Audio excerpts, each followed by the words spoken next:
Shut up and sit down.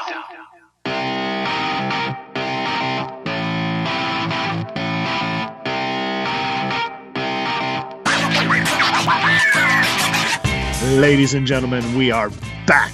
Boom, and better than ever. It has been a long time since we have done an episode, so my sincere apologies for that. But hey, a big thank you to everybody who's watched the first 5 or 6 videos. Had over 1,700 views, and that's awesome. Thank y'all very much. So if you like this, make sure you like it, comment, share it with your friends. We're going to try to do more and more and more. For those of you who are asking, yes, I'm outside. Yes, it is cold, but I didn't want to wake the kids up. So whatever, you just do what you have to do.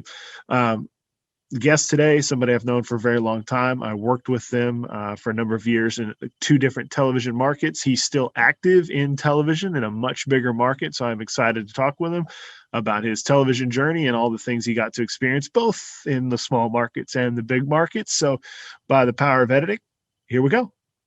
Kids joining me live from Kansas City, Missouri. Are you in Kansas or Missouri? Technically Kansas side guy. Okay, so joining me from the 49th worst state, the state of Kansas, please welcome the Taylor Hemness. Yay. Yay, insert applause. Yes, insert applause. Okay, so real quick, and this is something I wanted to address because this was a Facebook comment question, and it's something we need to get out of the way real quick. Yep. For as long as I knew you and before you turned, you were a lifelong Miami Dolphins fan. We even went to the famous Matt Schaub quarterback draw game together in Houston. Yep. For the Dolphins. Yep. What happened? Because now you're not. So lifelong was only for so long. No. So here's the basic answer. I have never had a good reason for being a Dolphin fan. Until I went to Tampa last week for the Super Bowl, I'd never even been to Florida. So I was a Dan Marino fan when I was a kid, and stuck with them through thin and thinner. Like the very first, we'll go full on. My very first memory of why I like the Dolphins, I swear, I was like 4 years old, and I was going through the JCPenney Christmas catalog, and I got to the NFL section, and I was like, there's a team that's a Dolphin? That's cool. Okay. And so, I didn't know anything about football. I was 4. And then became a fan of Dan Marino and just stuck with them.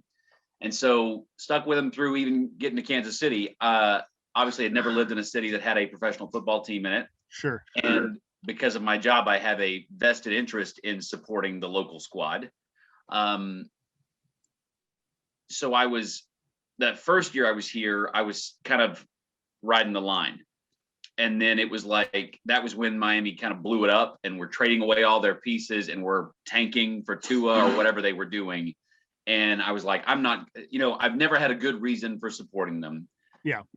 Now live in a city where it's part of my job to support another team. And it's the team where I live, and they're actively trying to be bad.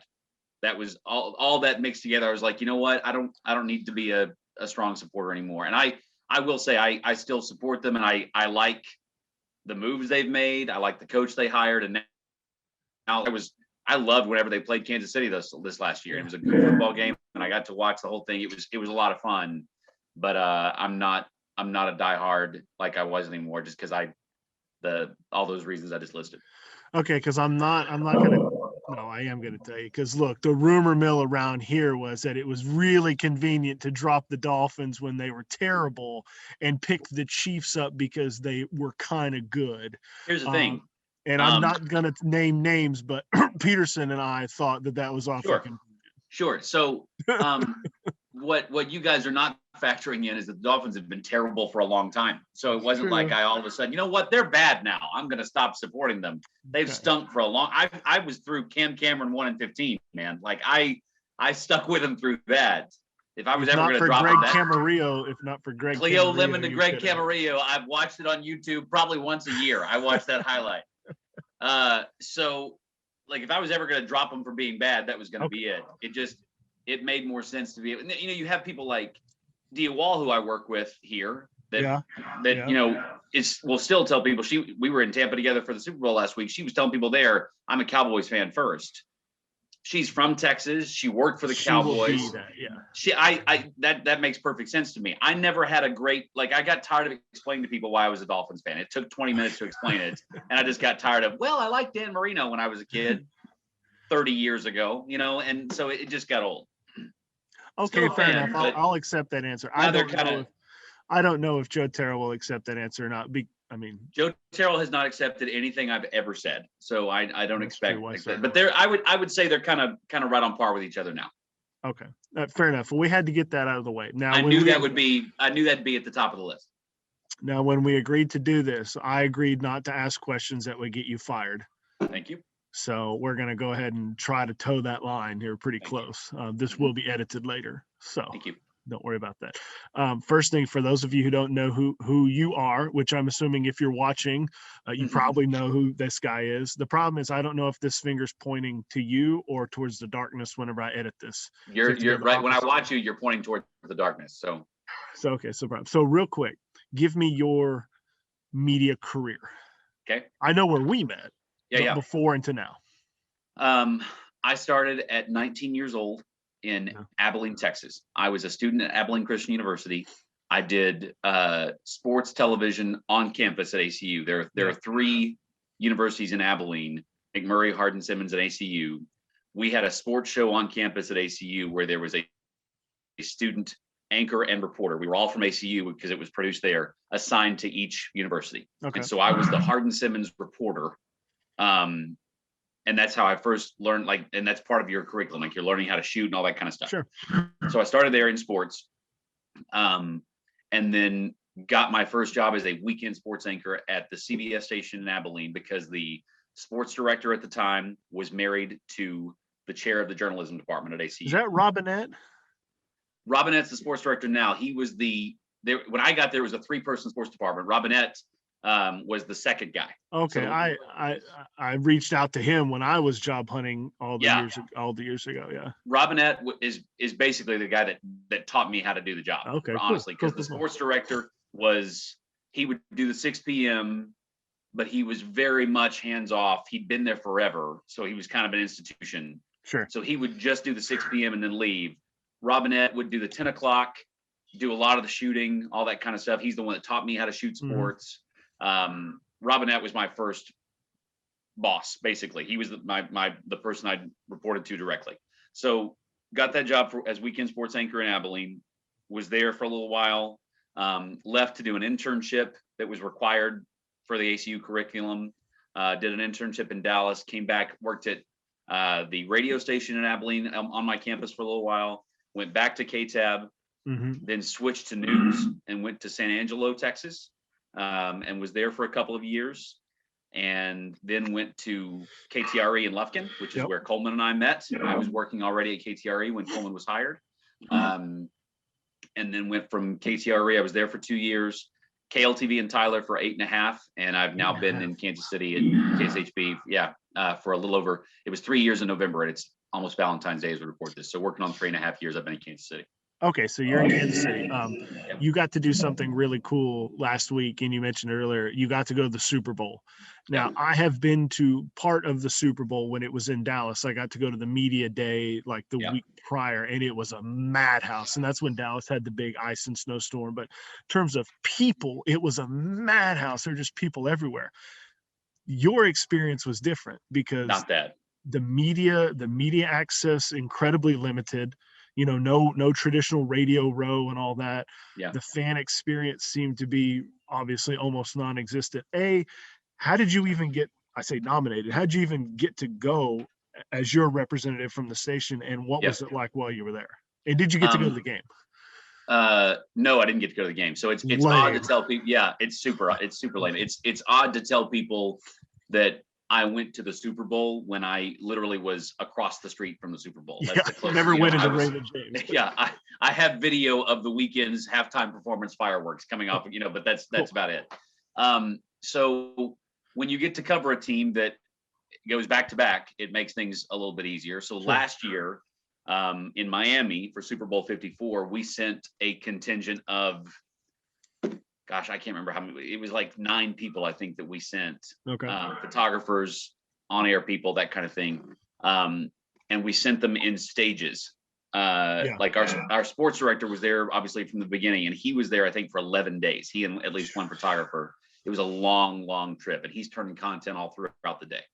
And so they picked my co-anchor, I do the mornings here in Kansas City. They picked my co-anchor to go. I say the management of the station picks who's going to go. My co-anchor went, and I couldn't have been honestly more excited for her because she's a Kansas City lifer. She grew up here. She's a phenomenal journalist and storyteller. And so to be able to go and cover the Chiefs and be there was a really cool moment for her. And I was excited for her.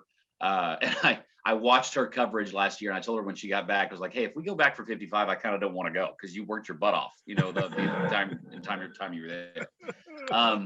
So this year it was, time to go. And the Tuesday after the AFC Championship game, my news director called me into his office and he said, hey, so we want to send you to the Super Bowl. And I said, great. And I tried not to have a nutty in his office, and was really excited about that. But so, yeah, they just, and I don't know how they do it. They don't let me in on those conversations, but like last year, one evening anchor and one morning anchor went. This year, they took the co-anchors of those two sides. So this year it was Dia, who anchors the evenings, and myself that went, and our sports director, of course, is going to go. And then they picked photographers to go.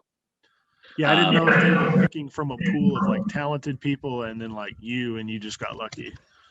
No, it's likely that they want you to be able to tell stories and turn content down there, and so they I fooled them into thinking that I was capable of doing that, and so got to go. But so what was it like there though? Because it looked almost bare, like not depressive, but not nearly as festive as a Super Bowl in Tampa should be. Would be. Parts of that were completely not what you would think a Super Bowl would be, and parts didn't feel that. Parts felt like, oh, okay. Yeah. To your question about getting into the game, we like last year there were multiple of our crew that were like on the field after the game, and my co-anchor brought me back confetti. It was a really cool situation. This year we asked for, I believe, 5 press box passes. We got 1, and that's from a Kansas City station, and I think that's the same amount they asked for last year. So it was obviously strongly curtailed about the number of people they were allowing into the stadium. Out of our entire crew, our sports director got into be in the press box, and our photographer that shoots the actual game from the field got to be there. So he didn't miss much. Yeah, so there's not a lot of Chiefs highlights, unfortunately. But I went to like the Super Bowl experience and that kind of thing, and there were a ton of people there. There was lots of fans and things to do. And the other thing that was obviously a history-making situation was that it was in Tampa, and it was a Tampa game. So it's, it really became apparent very quickly, oh yeah, this is a Tampa home game. I mean, all those lifelong 1-year Tampa Bay. Right. Yeah. Lots of Brady jerseys that were bought 9 months ago. So, seas of Buccaneer fans, and then you'd see a Chiefs fan here and there. So and then the other thing too about it is the team didn't even go until the day before the game. Yeah. So that throws some things off too. So we went on Thursday. We left Thursday morning before the game, and we were there. Like we started being live that evening. Sure. Thursday, Friday, Saturday, Sunday. We were live again Monday morning, and then left Monday evening. But it was less than what you'd expect. You said there was a fan experience. I'm going to bring this up because it was hilarious. Did they experience you trying to do something athletic on television live? Yeah. And we're going to show the video, and here it is. You attempted this field goal. You will not be getting any sort of NFL deal ever. No. Here's what happened with that, Coleman. That was awful, man. I think you're pretty aware of what my athletic abilities are. About the temperature outside, which is none. So here's the reason that happened. Okay. I got there that morning. My dog is running around behind me. If you hear the jingling, that's what that is. My dog's chasing my cat. So I got there that morning at 4:00 in the morning, and there's nobody there, and except a couple of other live reporters, like Jay Gray from NBC News is there. Sure. But a couple of other live reporters, and they've got this thing set up, and I got a tee and a football, and I teed it up from about 20 yards out. The last time I'd attempted to kick a football through an upright, I was probably 18, which was 20 years ago.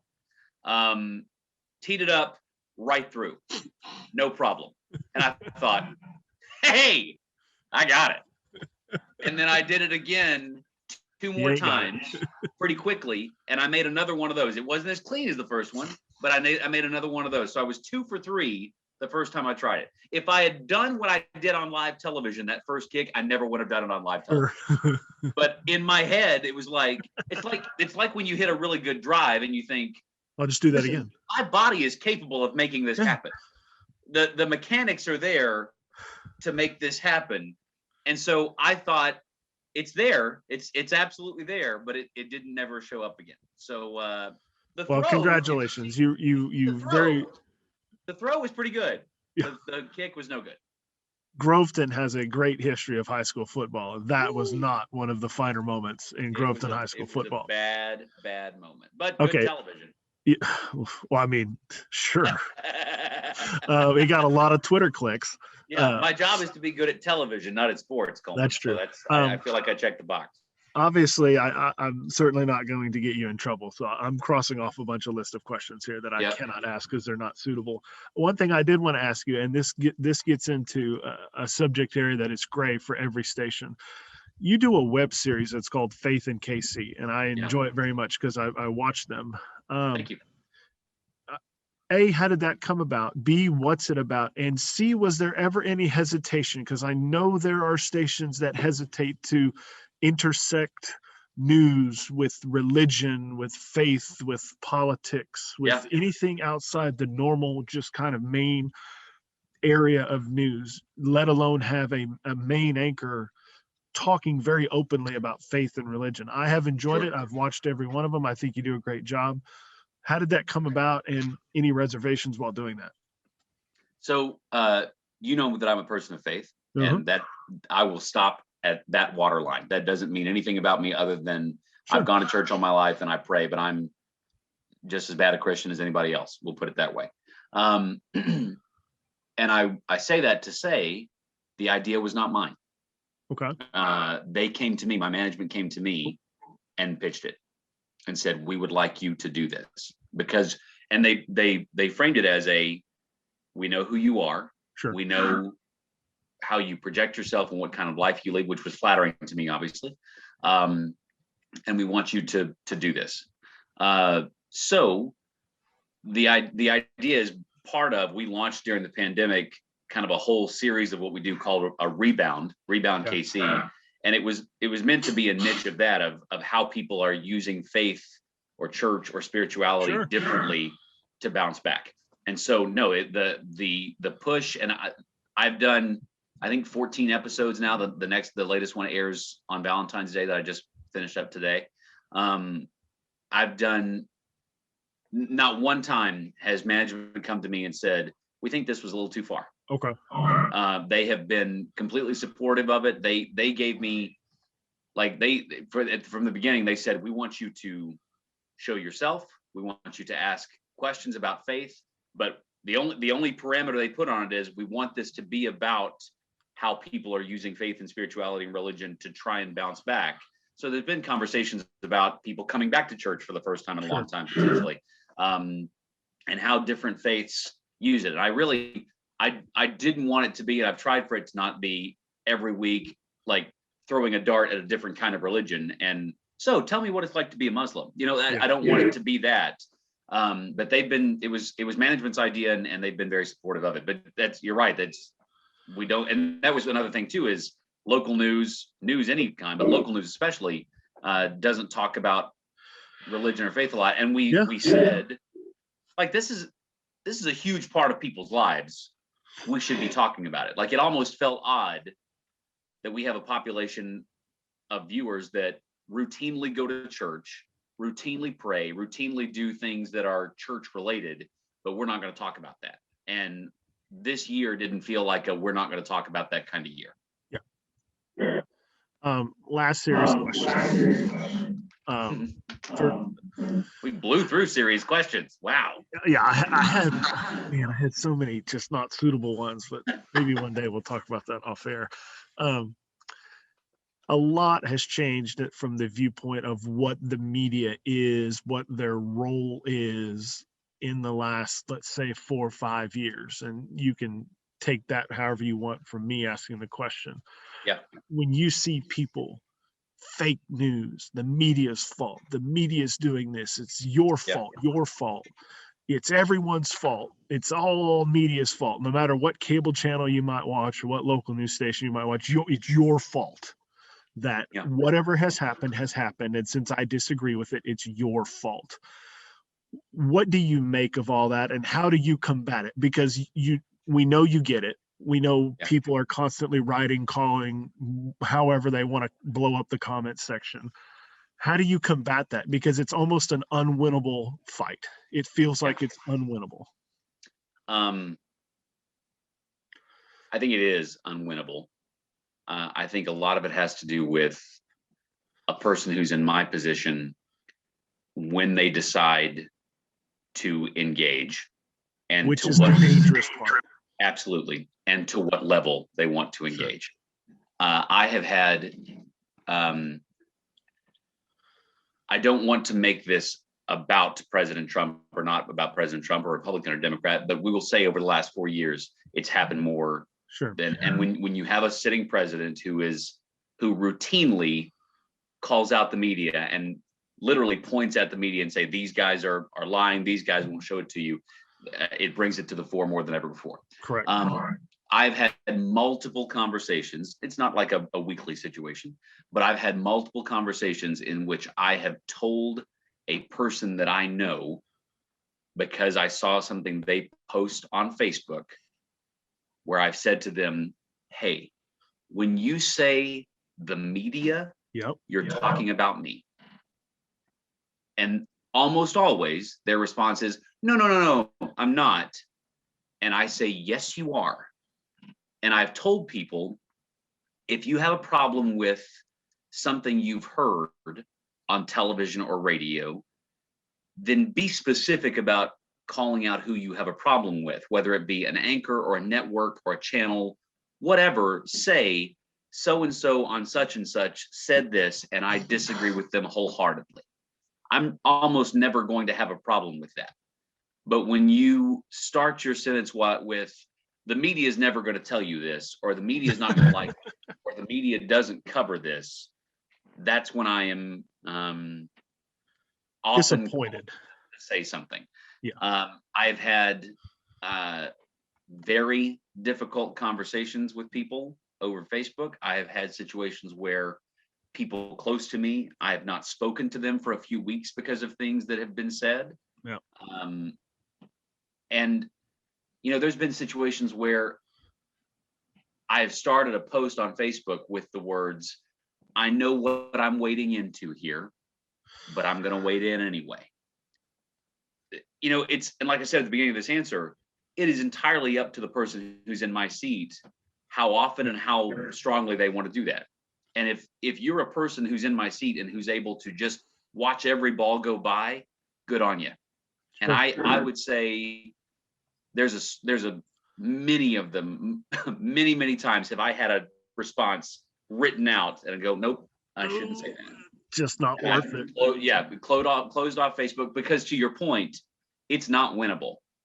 And I think anybody with a level brain will say, you're never going to convince someone of something on Facebook.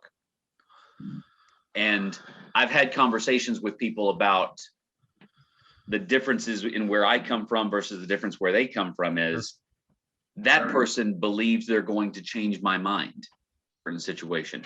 I don't go into any of those conversations believing that I'm going to change someone's mind. I may try and tell you something that I think you may have never considered before, but I don't have any belief that I'm going to change your mind based on something that I'm going to say. That's a really good answer. Okay, enough of that serious crap.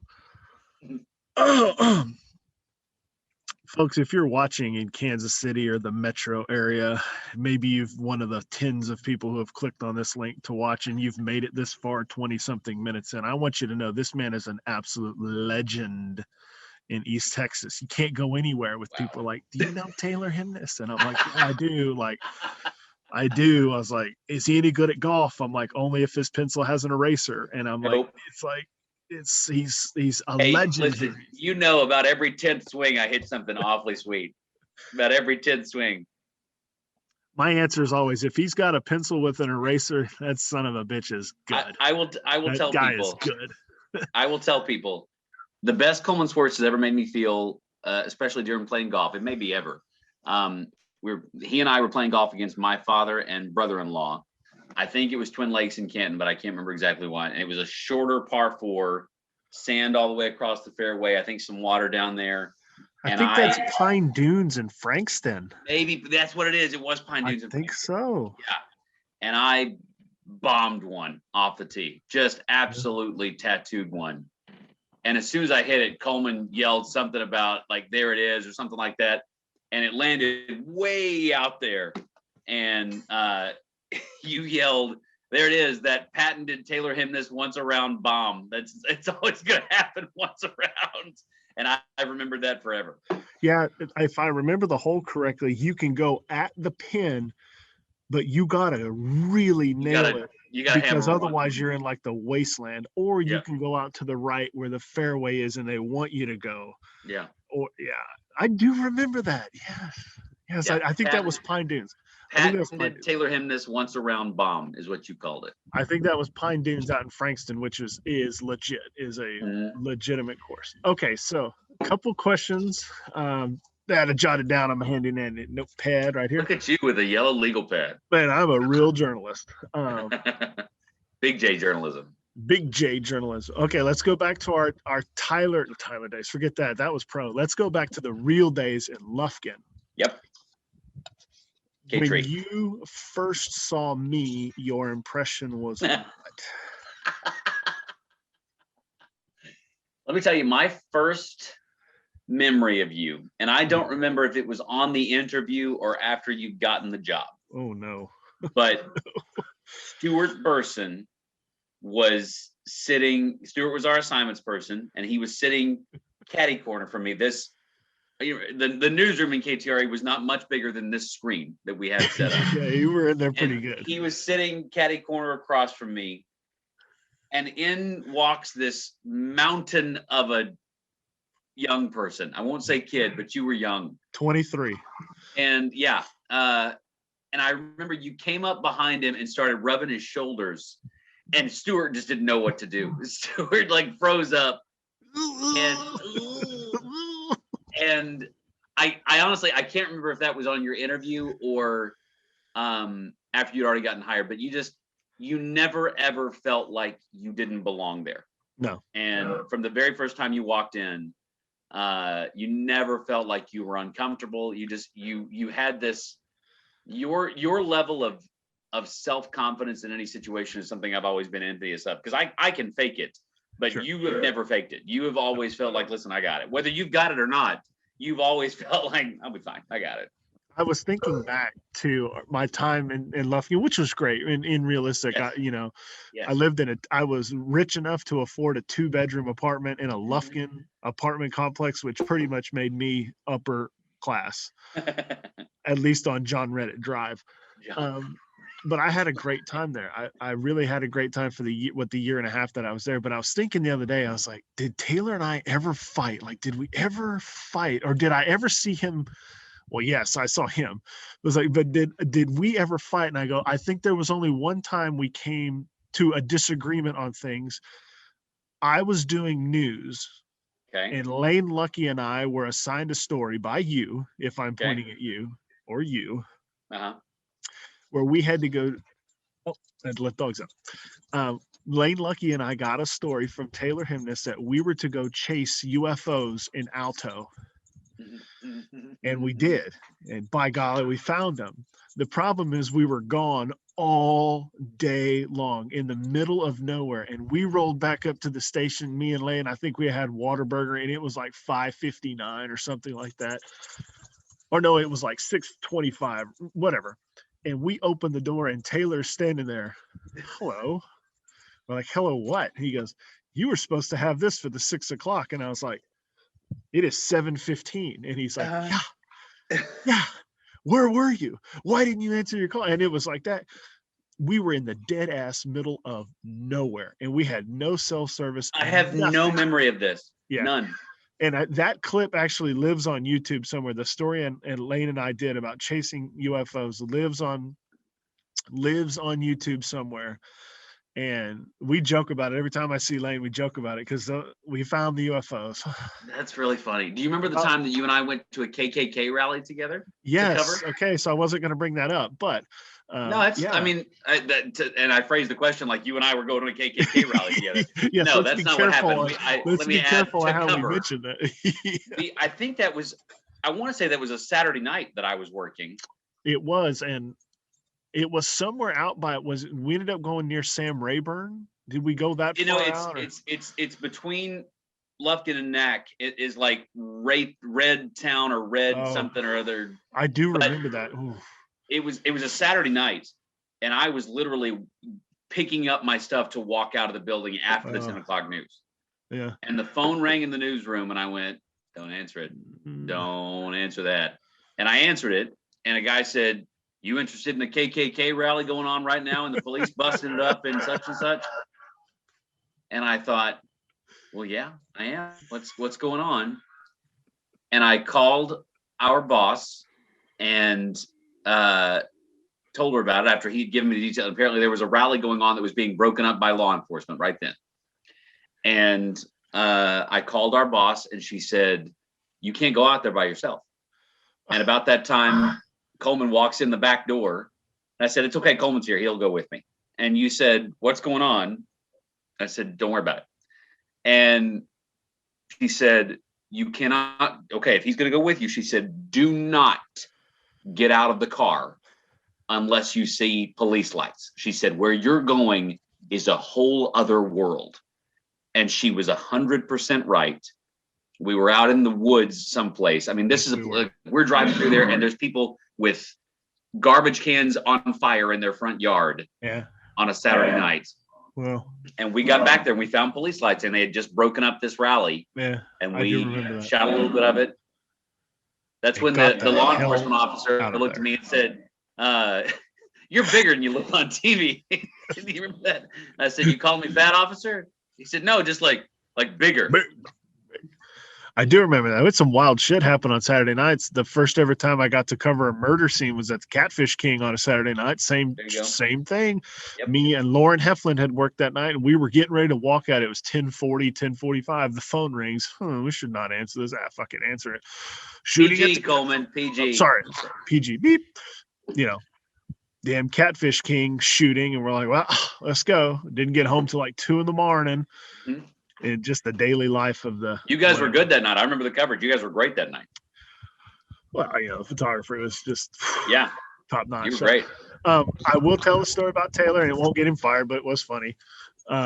So where we sat, hi, the dog's here. So where we sat in KTRE, there was a long hallway that looked down to the newsroom, so you could poke your head out the door and see the newsroom and like wave to them, be like, and then talk noise about them when they weren't listening. So Ryan Peterson and I would always, we'd get off the set or whatnot. Taylor would stay behind and talk to the director, make sure everything was good. Hey, what went right? What went wrong? And then we'd always poke our head out the door to watch the newsroom. And if Taylor came around the corner and he had his jacket on, well, that's not going to be any fun. It'd be normal. We'd sit back down. We looked down the corner and the jacket had come off. We were like, ooh, something didn't go right in the show. Because there was a chime in the door, because there was a double door in that hallway. So they would make a chime so you knew someone was coming out the door, because it was like a blind door situation. So it would make a chime coming, so you knew to back away from the door. So you knew when the door was coming open. But we'd look, Ryan and I would stick our head out the door, and if the jacket was off or it was coming off, somebody in that newsroom, not that you ever really cursed or got after him, but there was some learning that was going to be happening. Does that make I sense? did get Like after. something had gone. I did get after some people. I knew you were going to ask me this, and I'm glad you did. Because. And you know who it never was? Because I know she's made it this far. It was never Christelle. No. I love and respect Christelle way too much. Christelle, she sees this. Christelle is now an anchor here in Kansas City. She is. She was. Yes. I may be wrong. I thought she was in like Myrtle Beach. She was, and just this last year she moved to Kansas City. She's at one of my competitor stations here in Kansas City, anchoring evening news, doing a phenomenal job. But I'm gonna watch that. She was the producer for the 10 o'clock. Yeah. When I was anchoring it there, and no, I love and respect Christelle way too much, and she was way too good to ever have that. But here's why I'm glad you asked me. Well, I never asked you anything. I just simply said we waited for the jacket to come off. Here's why I'm glad you brought up the story. I was 25-ish, 26-ish at that point. My temper got me in trouble when I was early on in this job. Yeah. And early on in this job, I'm where I am today because of every step that's come along this job, and I'm very thankful where I am. But I got put in leadership roles and not managerial roles, but in charge of people roles and in charge of newsroom roles earlier than I probably should have.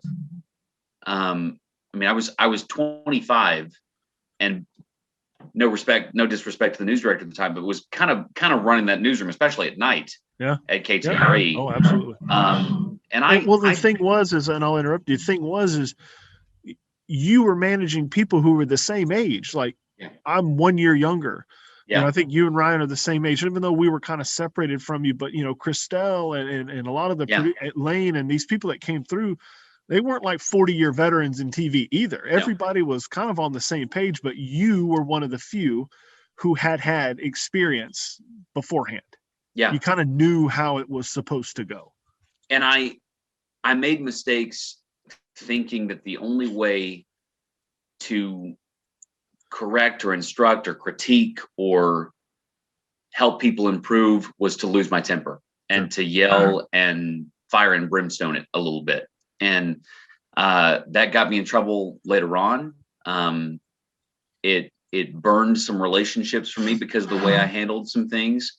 And we laugh about it now. And I can remember I went volcanic on some people. I know I did.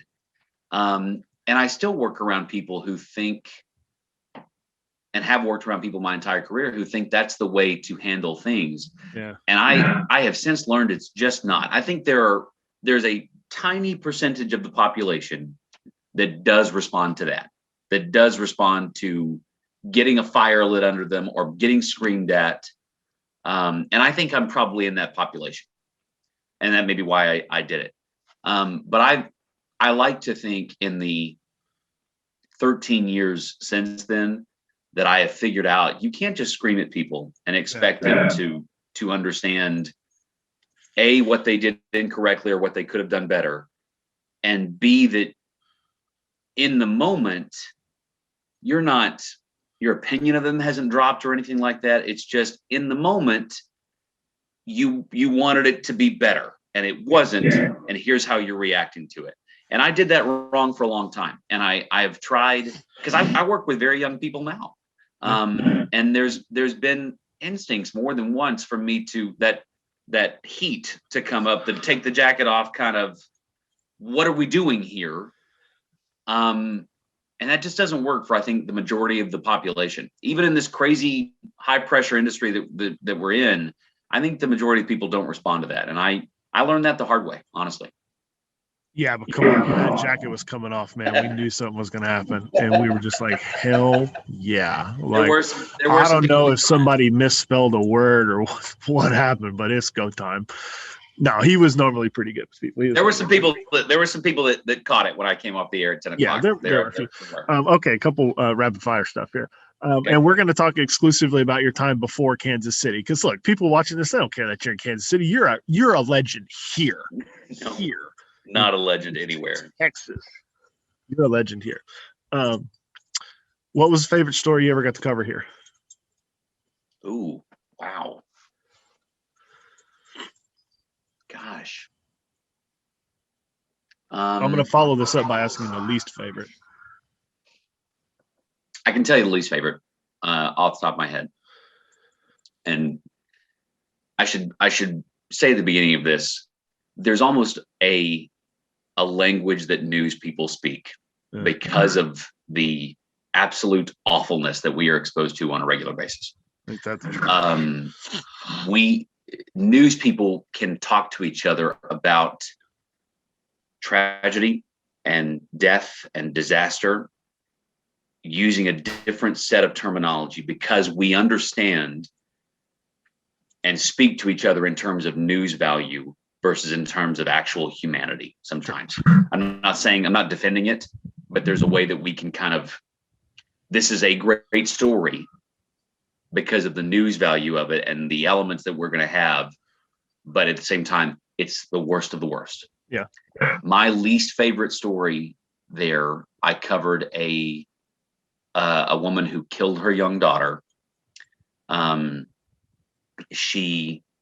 won't go into graphic detail, but she killed her young daughter, brought her back home in the trunk of a car, and then went up and told the family I wouldn't look at the trunk of that car, and walked away and went and turned herself in, walked to the jail. And I was standing in the little girl's room with her father. And I remember vividly looking at her shoes, and she's kindergarten age. That's easily the worst thing I ever covered there. That still sticks with me today. Best thing, I don't know. There were lots of cool things. I was there when was it Cheap Eats with Morgan Chesky? that's just me shooting. That's just me NBC News him. Morgan Chesky, you mean? That's just me trolling him. Yeah. No, because I never got to do any Cheap Eats, unfortunately. But I was in a couple of Desert Works, but never any Cheap Eats. There were like you know what? Hold on a minute. This is PG, right? Yeah. That son of a bitch, Joe Terrell, never asked me to be in Does It Work. That's not PG. That's PG-13. That's Ryan Peterson was in it. Mm-hmm. I wasn't, though. I was in a couple of Does It Works, and I was in a couple of SmackDowns. At least one SmackDown. So. Hey. Yeah, you were. We lost. Yeah, if I was in it, we were definitely going to lose. Hillary Clinton was there when she was running for president. That was pretty cool. There was some cool things that I got to do and be a part of. But I say this, it sounds mean, but they run together. I was there for 8.5 years, and there was hold on, I say that wrong. Not long before I left, there was a family who has a son who's on the spectrum, and they had a situation in which he was making noise in their home, like he was singing and making noise in their home, and someone called the police on them. And the police got there and handled it beautifully. And they put up a sign about, if you hear this noise, come wave at him. Cool. And I still am in contact with his parents. His name is Odin, and he's probably 20 or 21 by now. But I love that story so much. His parents could not have been cooler, being in their home and being around him. And I love that story. And that happened. I covered that probably within 6 months before I left. Cool. Okay. I will be respectful of your time here. And it is very cold out here. Yeah, it's 9:30 in the evening as we record this. I've been up since 3 a.m., 2:45 a.m. So no one cares. It's very cold out here.